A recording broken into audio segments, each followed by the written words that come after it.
The first thing Cole heard when he stepped onto the neutral platform was a gun being cocked. Not a human gun. Something bigger. Something that hummed like a power line in a storm and smelled like ozone and old iron. He stopped walking. "State your designation and purpose," said the voice behind the gun. He turned slowly, hands open, the universal language of "I'm not worth killing." The soldier in front of him stood 2 heads taller than any person he had ever met. Her armor was black-green, layered like the scales of something ancient, and it caught the dim light of the station and threw it back wrong, too. Her helmet was off, which Cole noted was either a sign of supreme confidence or supreme contempt. He decided it was both. Her face was angular and severe, with markings along her jaw that looked like old scar tissue but moved faintly when she spoke, catching color. Not like amber or honey or any of the soft comparisons people reach for. Gold, the way the inside of a coin is gold, and just as cold. Cole Navarro, he said, diplomatic liaison. Earth Compact, 3rd seat. He paused. She did not lower the weapon. "I know what you are," she said. "I asked your purpose. I'm here for the resource negotiation. Same as everyone else on this platform." He glanced around at the ring of other aliens seated along the perimeter. Vethkai traders, a pair of Larundi engineers who had not looked up. "They are not the concern," I gathered. Her weapon arm did not waver. Cole noticed she was breathing at a different rate than he would expect, slower, even. The way predators breathe when they are not in a hurry, because they do not need to be. "You are human," she said, and the word came out the way someone says the name of a sickness they have been warned about. "Guilty. Humans destroyed the Varath station 11 months ago. Humans also built it," Cole said, "so we've got a complicated relationship with our own infrastructure." The gold eyes narrowed, not anger, assessment. Her name, he would learn later, was Sevala, a name that translated roughly from her language into something like the edge that holds. Among her people, the Karath names were not given at birth. They were earned at the end of a soldier's first real war. Hers had been earned at 19, in a conflict that lasted 6 years and consumed 4 of the 7 inhabited moons of her system. She had been the last soldier standing on the 3rd moon when the ceasefire was called. Not because everyone else had died, though many had, but because she had refused the retreat order and held the communications relay alone. Cole did not know any of this yet.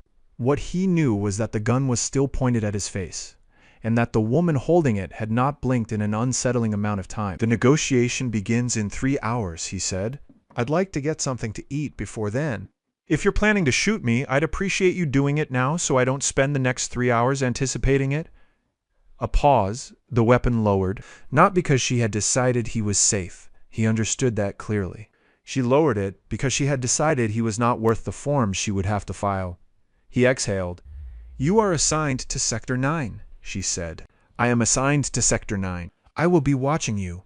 Lucky me." "It is not luck," she said. "It is a threat." Cole picked up his bag from where he had set it on the floor. His hands were steady. He was proud of that. "Understood, soldier. Commander, she." He looked back at her. Commander Sevala. The way her chin lifted, barely a centimeter, almost nothing told him he had gotten the pronunciation wrong and she had decided not to correct him. He filed that away for later. He walked toward the Sector 9 corridor and he did not look back, because the one thing every diplomatic training program agreed on was this. He turned the corner and then leaned against the wall for exactly 4 seconds, breathing through his nose. Then he straightened his jacket and went to find something to eat. Behind him, down the corridor, Sevala watched the empty space where he had been standing. Humans, she had been told, were soft, fragile, built for comfort and negotiation and the careful avoidance of anything that might damage them. She had read their biology, reviewed their combat records, analyzed their tactical decisions across 43 known conflicts. She had not read about this particular type of human. The one who flinched, she had seen it, the fraction second tightening in his jaw, and then spoke anyway. Slowly, with something she could only describe as patience, dressed up as humor. She had met soldiers who were not afraid of her. They were usually the ones who hadn't seen what she could do yet.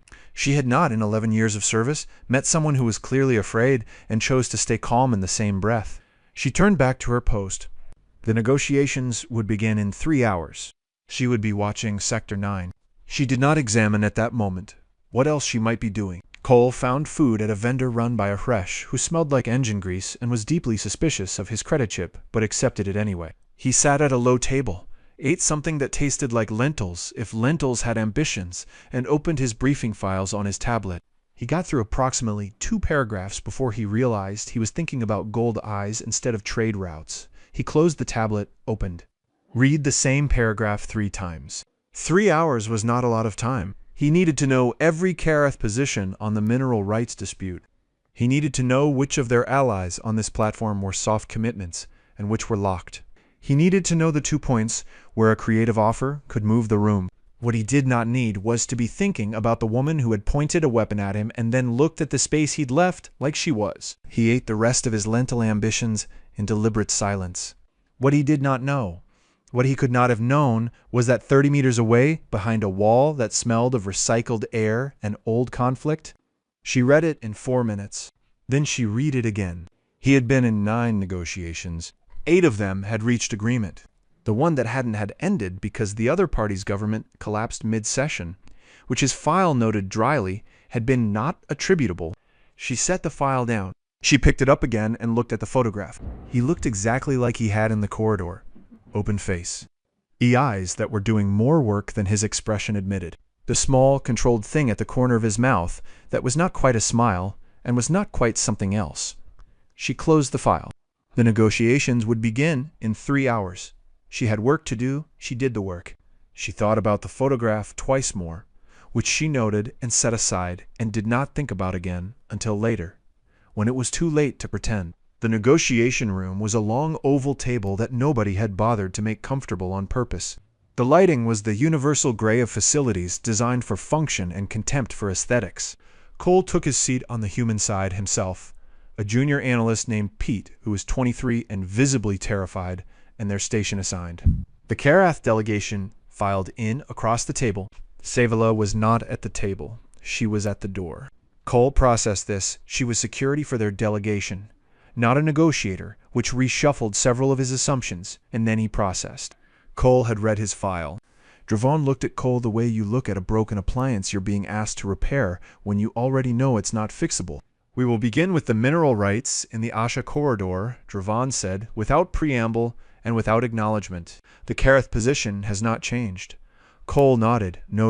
The Earth Compact's position has also not changed, but I'd like to understand the Karath reasoning more fully before we establish whether those, not the soft color shift Cole had seen on Savala. These ones moved like a weather front. No, are you implying bad faith? Dravon said. I'm implying that the Asha corridor dispute has been ongoing for 8 years, that 3 different sets of negotiators have declared it. Cole set his hands on the table. Which suggests to me that the people actually doing the work found a way to coexist, that the people at tables like this one keep overriding. Oris. The room held its breath. At the door, Sevala's posture did not change, but the markings along her jaw, the ones Cole had noticed in the corridor, shifted once, barely visible, a faint blue pulling through the green. Pete, who was junior and terrified, but also unexpectedly observant, saw it. He said nothing. He wrote 1 word in the margin of his notes. The word was interesting. The session ran 2 hours over. Nothing was resolved, which Cole had expected, but the shape of what could be resolved had come into view, which was the actual work of day 1. Dravon had stopped dismissing Cole's points by the end of the 2nd hour. That was not agreement. It was something smaller, the moment when the other side stops performing contempt and starts actually listening. Cole had learned to read that shift away. A sailor reads a change in wind. You do not celebrate it. You note it and you adjust your heading. He was walking back through the Sector 9 corridor when Savala fell into step beside him, not behind him. Beside him, which was a different thing. You did not concede the Eastern Grid access, she said. No. Dravon expected you to. I know. Cole kept walking. That's why I didn't. She was quiet for a long moment. Their footsteps matched in rhythm without either of them choosing it. He will be more difficult tomorrow, she said. Yes, you are prepared for that.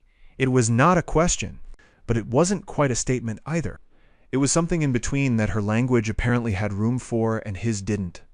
I'm prepared for it, he said. She stopped walking. He stopped a step later and turned. She was looking at him with those gold coin eyes and the expression she'd had in the corridor. Not warm, not hostile, something more careful than. The expression of someone taking a measurement. Why do you do this? She said. Negotiate. Your people have the firepower now. In this sector, at least. Cole considered several answers.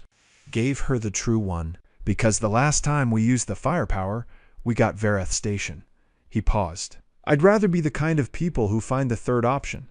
Her marking shifted. Blue again. Brief. Gone. There is often no third option, she said. There's almost always a third option, he said. We're usually just too tired or too angry to look for it.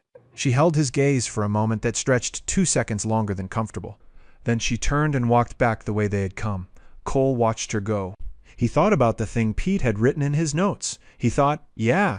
He thought, do not do anything stupid, Cole. He thought right. He went back to his quarters and read the briefing files he had failed to read before. All of them this time, straight through, with full concentration. He got through every page. He only thought about Gold Eyes twice. He considered that a personal victory and went to sleep. The second day of negotiations started with an explosion. Not a metaphorical one, not a heated exchange. An actual pressure seal failure in the station's east wing that sent a shock wave through the corridors and dropped the lighting to emergency amber. Cole was halfway to the negotiation room when it hit. The floor lurched. He caught the wall. Pete went down on one knee and came back up with blood on his palm from the deck grating. You're fine, Cole told him. I know, Pete said, which was a lie, but a functional one. The corridor filled with bodies, delegates, staff, security personnel shouting in 4 different languages, and 2 that Cole couldn't identify. Someone was trying to broadcast an all clear on a channel that was already saturated with alarm signals and producing nothing but static. He found her 30 feet ahead, moving against the flow of the crowd toward the east wing, which was the direction that everyone else was moving. He watched her for exactly 1 second. Then he followed her. Pete grabbed his arm. Cole, protocol is evacuation. Protocol is evacuation for diplomats, Cole said. She's security. She's going to the source. You are a diplomat. I know where the medical kit in Sector 9 is stored, Cole said. She might not. It was a thin reason, and Pete's expression said so. Cole followed Sivala anyway. She heard him behind her. He knew because her pace did not change, but her shoulders shifted, a fraction of recalibration, and she did not stop him. The east wing was bad, not catastrophically bad. 2 pressure seals had blown in sequence, and the section was venting atmosphere slowly enough that the station's backup systems were compensating. 1 of them was moving, 3 were not. Sevala assessed the scene in approximately 2 seconds and moved to the farthest figure, the one furthest from the backup oxygen venting, which was correct. The others were in the oxygen flow, buying time. The one farthest away was not. Cole went to the nearest of the 3 still figures, pulled the small med pack from the emergency panel on the wall, which was exactly where sector. But he had done the certification 3 times because he had a persistent and well-founded conviction that he was always going to end up exactly. Cracked ribs on the first figure. Breathing, but shallow. He stabilized, moved to the second. Sevala had the farthest figure upright and was moving her toward the oxygen vent. The figure was a young Karath female, station crew, who looked to be in shock but conscious. She hit the wall when the seal blew, Sevala said. Not to Cole, just aloud, clinically, concussion. No spinal damage. How do you know the spinal damage part? I know what spinal damage looks like. The way she said it left no room for follow-up questions. Cole moved to the third figure. Human, male, older, station technician uniform. His pulse was there, but his breathing was wrong, too shallow, too fast, the kind that came from a chest impact that had done something structural. I need a level 2 compression support. The emergency panel should have one panel 6 or 7 on this corridor. Sevala was already moving. She came back in 12 seconds with a level 2 support pack that she had apparently ripped from the panel housing rather than unlocked, because she did not remark on this. Cole did not remark on this. He got the support on the technician and stabilized his breathing enough that the color came back to his face. Station medical arrived 4 minutes later. Then station security. Then the cascade of protocols and reports and authority figures that show up after crises to assert that the crisis has been managed. Cole sat down on the floor of the East Wing corridor, his back against the wall, and cataloged the ways his hands were shaking. He counted 4. You have medical training, she said. Certification? 3 rounds. Not the same thing. You ran toward the damage. So did you. She looked at him. He looked up at her. The emergency amber lighting was doing something strange to the gold of her eyes. Deeper, warmer, less like coins and more like the last inch. You are a diplomat, she said. I'm a person first, Cole said. Diplomat second. Her markings shifted. He was learning to read them. Blue meant something. He did not know what yet. The negotiation will be delayed, she said. Yes. This changes the context of tomorrow's session. It might actually help, Cole said. Nothing recalibrates a room like everyone remembering that the station they're arguing over is the same station they almost died in.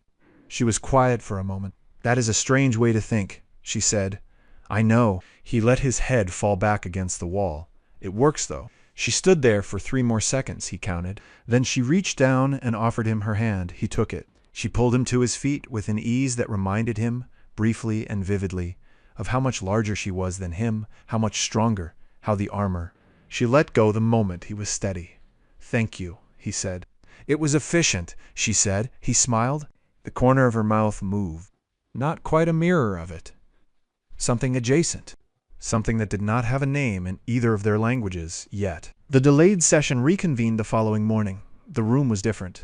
Cole had predicted it, but prediction and reality have different weights, and the reality was heavier than he had expected. Drevon sat down without the performance of contempt he had arrived with on day 1. The junior Karath delegates, there were 3 of them, young, watchful, tracked Cole differently than they had before. Not with the measuring skepticism of the first session, with something that might have been, in a different atmosphere, called attention. Word had moved through the delegation. Cole understood. Word does. He had run toward the breach. He had stabilized 3 casualties. He had done it without being asked, without protection, without any tactical reason that served his own delegation's interest. Among humans, this would read as basic decency.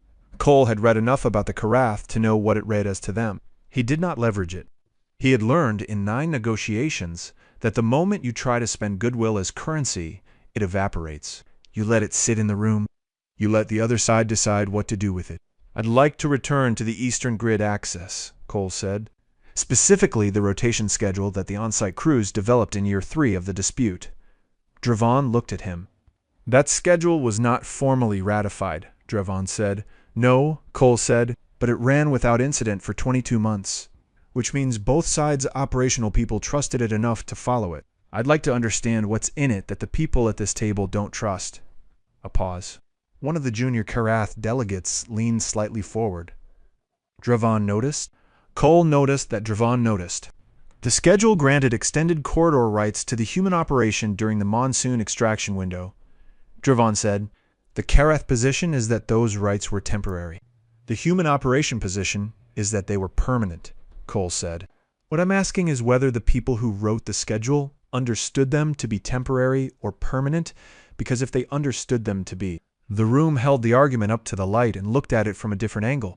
Drevon said, that would require access to the original operational logs. I have them, Cole said. He opened his tablet. I requested them from the Earth Compact Archive 3 weeks ago when I was assigned to this negotiation. I also requested the Karath operational logs from the same period, which your delegation provided in the pre-session materials, and I've done. Would you like to see it? A silence. Not the silence of a room holding its breath. The silence of a room exhaling. Yes, Drevon said. Pete, who was sitting beside Cole and had been a model of professional restraint for the entire session, allowed himself one very small, very quiet. Oris, who had sat through enough of these to know when the room had turned, permitted himself one slow blink. At the door, Sivola's markings held a color Cole would have called, if he had a word for it, something between still water and a door opening. The session ran 4 hours. At the end of it, they had a provisional framework, not a treaty, not a resolution. A provisional framework with 7 points in 4 areas of continued disagreement and 2 areas where both delegations agreed to review. Cole walked out of the negotiation room and stood in the corridor and thought, 2 down, 5 to go. Then he thought, she's going to be standing there when I turn around. He turned around. She was standing there. You prepared the comparative analysis 3 weeks ago, she said. Yes, before you arrived, before you knew who would be across the table. I knew the dispute. I prepared for the dispute, Cole shrugged. The people across the table are just the current version of the dispute. You work the problem. She looked at him with the careful measuring expression he was coming to recognize as her equivalent of what humans do with their eyebrows. Among my people, she said, A warrior who prepares without knowing the enemy is considered overconfident. Among mine, Cole said, a negotiator who only prepares once they've seen the enemy is considered lazy. The edge of her mouth moved again. You are very strange, she said. I hear that a lot. From your enemies or your allies? Mostly from people who started as one and ended up as the other, Cole said. I've never been entirely sure which direction they traveled. She was quiet for a moment that he had stopped trying to measure. The provisional framework, she said, you know it will not survive the review process unchanged. I know. It's not supposed to. It's supposed to give both sides something to push against. That isn't the other side. He started walking. She fell into step. When people are arguing about clause 4 of a framework document, they're not arguing about whether the other side deserves to exist, that is a very small definition of progress. All progress is small, Cole said. Big progress is just a lot of small ones that nobody remembered to celebrate on the way. She considered this. They walked in step for a while. The station corridors were quieter now, the day shift thinning toward the transition hour when the ambient noise dropped to something human enough. If the framework holds through the review, if it becomes a ratified agreement, it will be the first formal resolution between Earth Compact. It will not make the distrust disappear. I know that too. Then, why does it matter to you? Cole thought about how to answer that, honestly. Because the people in the Asha corridor, he said, the ones who wrote the rotation schedule that nobody ratified, they figured it out. They were living next to each other, and they just figured it out. The treaty is just the paper version of what they already did. He paused. I think most of the actual work of peace happens between people who don't have the authority to make it official. My job is to catch up to them. Sevala did not respond for a long time. When she did, she said, I did not expect that answer. What did you expect? Something about human prosperity, resource access, political? All of that's also true, Cole said. But it's not why. She stopped walking. He stopped. She was looking at him with an expression he had not seen on her face before. Not the coin gold assessment. Not the careful measurement. Something that did not have armor in it. Something that existed in this space before armor gets put on. What do you want? She said. Not from the negotiation. From this. What do you, Cole Navarro, want? It was an honest question. The most honest thing she had said to him. He almost gave a careful answer. He could feel the careful answer forming. The diplomatic version. The professional safe harbor of a deflection dressed as depth. He said, you asked me that like you actually want to know. I do. He looked at her. She looked at him. He said, only half as a joke, maybe less than half, honestly. Right now, you. The corridor went very quiet. He expected the gun or the cold, or the door shutting behind her eyes. She reached up. She undid the first clasp of her armor at the shoulder. Cole went completely still. The clasp came free with a sound like a decision being made. Then the second. Then the lateral lock at her side. She did it methodically, without breaking eye contact, the way she did everything, like she had assessed the situation, found it was not going. The chest plate came away from her frame, and she held it in one hand at her side like it weighed nothing, which it probably did to her. She was wearing a plain undershirt beneath it. Her arms were bare to the shoulder. The markings on her jaw continued further than Cole had been able to see, down her neck, along her collarbone, across her left arm to the wrist. They were shifting now, slow and continuous, through colors he had not seen in them before. Warm ones. Uncertain ones. I was not made to be wanted, she said. I was made to hold the line. Cole did not move. Holding the line and being wanted aren't mutually exclusive, he said. Her markings moved. I know, she said. I am only recently learning that. She set the armor piece against the wall. She kept walking. Cole walked beside her. Neither of them spoke for a long time, and neither of them needed to, and the corridor held them both in its quiet, and the station turned. Sivala did not return to full armor the next morning. She wore the shoulder plates and the leg guards, the pieces that protocol required for active security assignment. But the chest plate, the central piece, the largest, the one that covered most of her torso, and made her look carved from something permanent. Nobody in the Kareth delegation mentioned it. Nobody from the human side noticed except Pete, who noticed everything and had the wisdom to say nothing. Oris noticed and was simply pleased in the way that very old and very experienced people become pleased by small, unexpected rightnesses in the world. He said nothing during the morning session. He ran his part of the negotiation with the same careful, patient, structured methodology he brought to every session, working the Eastern Grid. It was technical. It was detailed. It was the kind of work that looked like nothing from the outside, but was actually everything. Dravon was different in this session. Not softer, not more agreeable, different in the specific way that a door is different once someone has put their hand on the knob. He pushed back, hard, on 3 separate points. But he pushed back with specifics, with counter-proposals, with the operational log data that Cole had tabled the day before, annotated in Kareth notation with 17 flags. He had read it overnight. He had not expected to need to read it. He had read it anyway. Cole recognized this as the negotiation working and kept his expression completely neutral. During the midday break, Cole stood at the narrow window at the end of the Sector 9 corridor and looked out at the platform's exterior view. Savala came to stand beside him. He had not heard her approach. He had stopped being surprised by that. Dravon flagged the secondary access points, she said. I know. He would not have done that if he intended to reject the framework. I know, you are pleased. It was not quite a question, but it was reaching toward one. I'm cautiously not displeased, Cole said, which is as close to pleased as I get mid-negotiation. She looked out the window at the dark. I want to tell you something, she said. He waited. I was assigned to this platform because our command believes the negotiation will fail. They wanted a senior security presence here to manage the fallout, she paused. I was told to observe the human liaison and assess whether he was a threat. Cole looked at her, and, he said, and I assessed that you are not. Good. But I also assessed that you are something our command did not think to account for in their models. What's that? She was quiet for a moment. Effective, she said, in a way that does not look like effectiveness from the outside. They were watching for aggression or manipulation or political leverage. They did not anticipate someone who simply did the work. Cole leaned against the wall. That's the trick. Most people are watching for the weapon. They don't notice the preparation. It is not a trick, she said. A trick implies performance. What you do is not performance. He looked at her.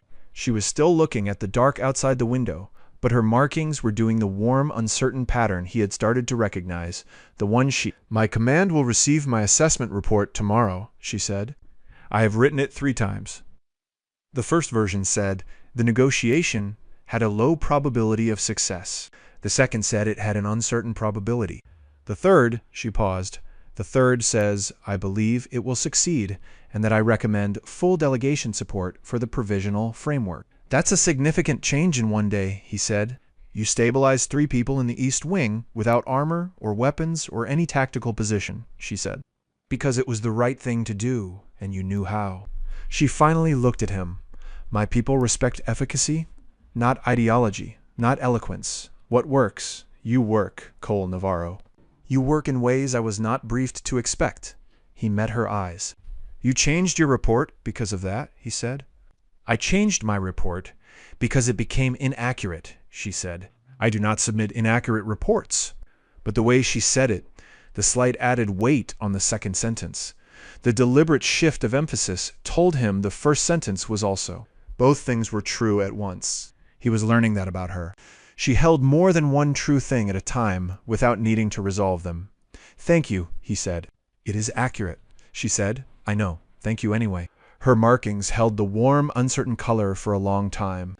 Then she said, tell me about the third option. He blinked. What? You said yesterday that there is almost always a third option, and that people are usually too tired or too angry to look for it.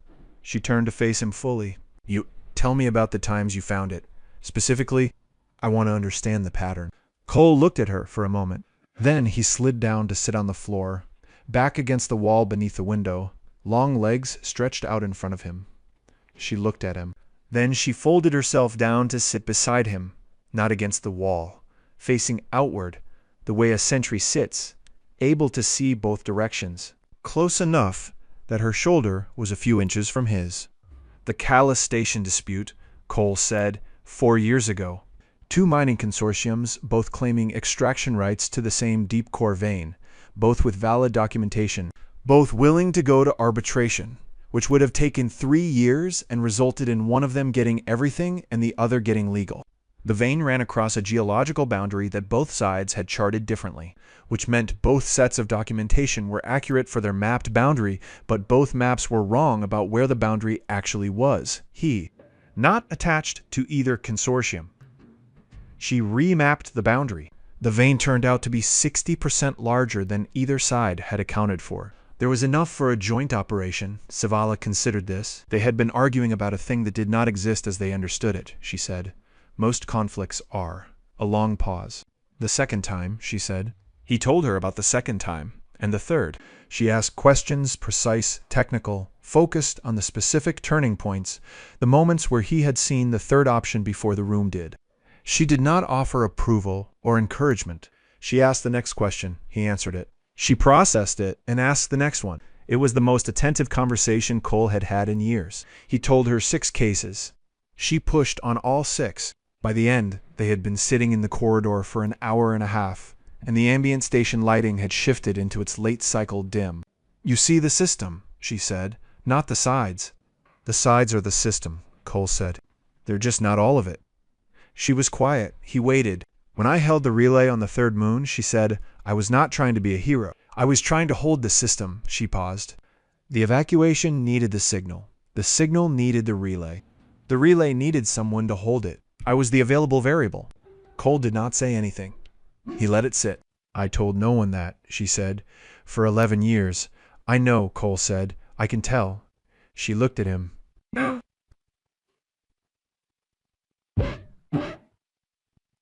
How?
"Because you said available variable," he said. "Not the right person or the only option. You saw yourself as a piece of the system that needed to be in a certain place. That's not how heroes describe themselves. That's how engineers talk about load-bearing elements." A long silence. "I have been described many ways," she said. "Not as an engineer." "You think in systems?" Cole said. "So do I. That's the thing." Her markings moved. The warm, uncertain pattern, but deeper now, wider across the lines at her collarbone. "That is the thing," she said quietly. They sat in the dimmed corridor for a little while longer, not saying much, not needing to. The system held them both. On the last day of the negotiation, the room was different again. Not the amber and dust different of crisis, the different that happens when people have been arguing in the same room for 6 days and have run out of performance. The formal postures had eased. The translators were faster, more fluent in the specific idioms this room had developed over the week. Even Dravon's markers, the Karath delegation had them too. Cole had learned, finer and slower than Savala's, were held at a resting neutral. The framework document was 73 pages. Cole had read all of it, 4 times. Dravon, he was now certain, had read all of it, also 4 times, possibly 5. The 7 points had become 9, 2 of which were entirely new and had emerged from the joint operational log review, small things, technical. You proposed a joint review board. Human and Karath appointees in equal number, with a neutral third-party arbitration role assigned to the Vethkai Trade Commission. Correct. The Karath position is that disputes should be resolved within the Karath judicial framework, with human representatives present as observers. Cole. I understand that position, he said, and if I were advising the Karath delegation purely on domestic political optics, I'd probably support it. It looks like strength. He paused. But the operational log data shows that the disputes in the Asha corridor that escalated to formal arbitrations, all 11 of them, over 30. Not because they were wronged, because they could. Dravon was still. The 3 disputes that were resolved informally by the on-site crews, Cole continued, were resolved by the side that did not have judicial, and the side that did accept it, because the workers knew each other. They had the relationship. They trusted the process more than they trusted the authority. He looked at Dravon directly. Point 9 isn't about who has the power, Cole said. It's about building something both sides are willing to come to voluntarily. Because voluntary compliance is the only kind that actually holds. The room was quiet. Oris did not translate. Dravon had understood. The older Karath sat back in his chair. His markings were doing something Cole couldn't read. But Pete, who had been quietly brilliant for 6 days and had said almost nothing, leaned very slightly forward in a way that Cole recognized as Pete. Dravon said, a co-shared review board. Karath chair for disputes originating in Karath primary extraction zones. Human chair for disputes originating in human primary zones. Vethkai arbitration only when the co-chairs cannot reach resolution within 30 standard days. Cole's pulse did not change. His expression did not change. He said, we could work with that structure. Dravon looked at him for a moment. Then he looked at his junior delegates. Then he said, with the air of a man who has just moved a very heavy piece of furniture into a position he had previously claimed was impossible. The junior delegate on Dravon's left began typing. Pete began typing on Cole's right. Their fingers found the same rhythm without consulting each other. Cole looked at the window at the far end of the room, the one with the view of the platform exterior and the dark beyond it. Savala was at the door. Her markings were running steady and continuous in a color Cole had decided, somewhere around day 4, to call gold not the cold coin color, the color she held when something true was happening and she was watching it happen. He looked away from her before she could catch him looking. He did not succeed entirely. She had been watching him. He had been watching her. They both looked at the draft document on the table. The framework held. The session concluded at 1700 hours, platform time. Both delegations signed the provisional framework document, which was 31 pages with the amendments and the 9 points and the co-shared. Cole had not known Karath did that. He returned the handshake. Devon said in accented but clear compact standard, you did not yield what you could not recover. Neither did you, Cole said. Dravon almost smiled. The markers moved. It was close enough. Then the delegations filed out and the room emptied, and Pete sat down in his chair and put his head on the table for 30 seconds in the quiet. He walked out into the Sector 9 corridor. Savala was waiting, not at attention, not performing anything, just standing with the gold running markings and the shoulder plates and leg guards and no chest plate, holding her helmet under one arm like. She took a slow breath. I submitted my report this morning, she said. I know. You told me you would. I added something to it, she paused. A recommendation that the Karath High Command consider a permanent diplomatic exchange post in the Asha corridor, staffed jointly. Cole went still. That's not a small recommendation, he said. No. Your command will push back, yes. They will push back for approximately 2 to 3 years, at which point the provisional framework will have been running without incident. She tilted her head slightly. I am very patient. Cole looked at her. Is that the only reason you recommended it? He said. The gold markings moved. No, she said. He nodded. The corridor was quiet. The station turned. In the Asha corridor, somewhere on the third moon of a system 2 hours distant at standard transit, a rotation schedule that nobody had ever. 2 crews, 2 sets of extraction equipment, 1 shared access lane that both sides had learned to use together before the people at tables like. Cole thought, the work is always already happening. You just have to catch up. He said, there's a platform transit leaving for Earth compact space in 2 hours. I know, she said. There is a Kareth carrier departing for home system in 4. I have reports to write. As do I. They looked at each other. Cole Navarro, she said. Savala.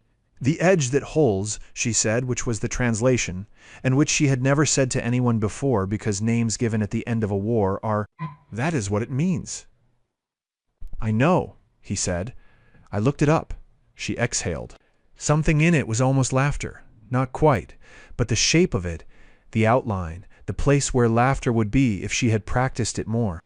When the exchange post is approved, she said, it will require a human liaison. It will, Cole agreed. The role would require someone with existing knowledge of the Kareth delegation structure, familiarity with the operational dispute history, demonstrated ability to function under pressure in sector conditions. It would. I will recommend you, she said, if you want it. The last 3 words she delivered differently. Not with the clipped efficiency of the rest. Something softer in them, not vulnerable exactly. Just the way she had sounded in the corridor when she told him about the third moon. The way she sounded when something true came out before the rest of her could catch it. Cole said, I want it. She nodded. Then she said, 2 years is not very long. No, Cole agreed, it isn't. Her markings held the gold. He held her gaze. The transit would leave in 2 hours. The carrier would leave in 4. They were both still standing in the corridor when the platform announcement chimed the first boarding call, and neither of them moved, and the chime. This is the third option. It almost always was.